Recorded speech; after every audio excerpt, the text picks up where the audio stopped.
On the 11th of April, Ari Levy, a writer for CNBC, published a story about an astonishing discovery he made on a family trip in California.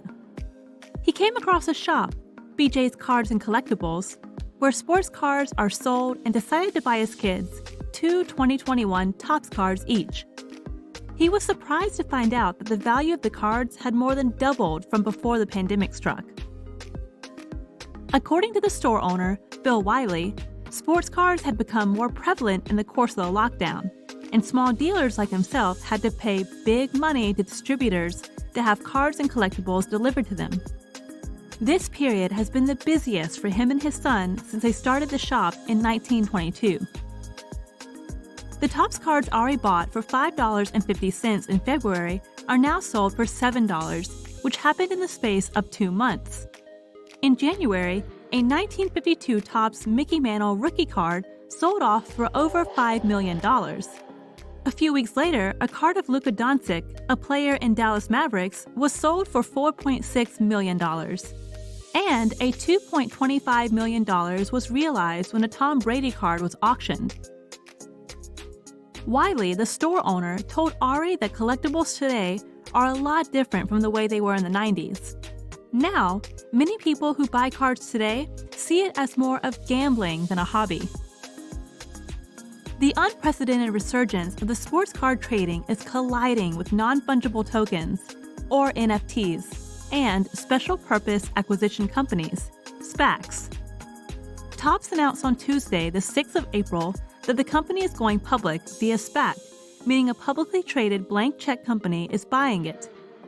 During the announcement, Topps hyped the fame of the physical collectibles and how it is expanding into NFTs. According to Michael Eisner, digital business is on the rise, and blockchain is predicted to be an enormous part of the future. But physical cards still drive a considerable amount of the industry currently.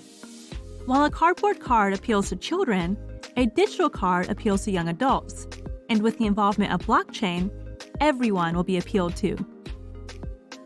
Eisner commented that the SPAC transition was approved because of the business's course, and that the explosion of blockchain came only after the SPAC decision was made. When he said explosion, he meant the enormous amount of money that is being made from the sales of NFTs, which are transacted through blockchain. In light of this, Tom Brady made an announcement declaring the launch of Autograph, his own NFT company.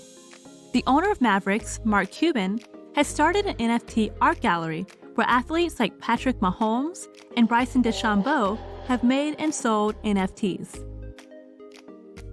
According to a car dealer in Florida, Ron Gustafson, who is the owner of MVP Sports Cards and Collectibles, Topps' strategy to go into the public market is nothing short of intriguing. He said that business was prolonged when the lockdown initially started, and things only began to look up at the restart of the NBA season in July. Maybe this was because people were stuck at home, but sports fans became dedicated again, and the card market was revived. At that rate, Gustafson recovered the capital he initially invested in the business and is even seeing profits. Sometime in March, Gustafson had a most exciting customer visit his shop. He got a call from a man asking if he had boxes of Panini's Prism football cards that he usually sells for $1,500. He said he had the cards, and the man came to the shop some minutes later. The stranger asked Gustafson if he had cards for Houston Astros' Alex Bregman, which Gustafson answered in the negative.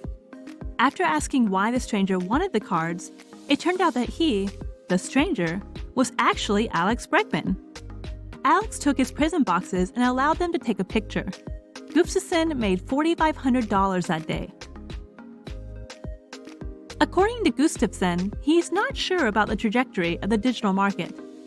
Panini owns a blockchain product that is sold via auctions, and though it is popular, physical cards with handwritten autographs are still what thrills card collectors. Also, there's a satisfaction in buying packs that someday goes up in value when rookie players become stars. He went on to say the blockchain could do more to make the card market more dependable and well-organized. For instance, there's no decent way to get the price of old and rare cards. People still use eBay for that, while some others have cards sent off to authenticators where they can be graded.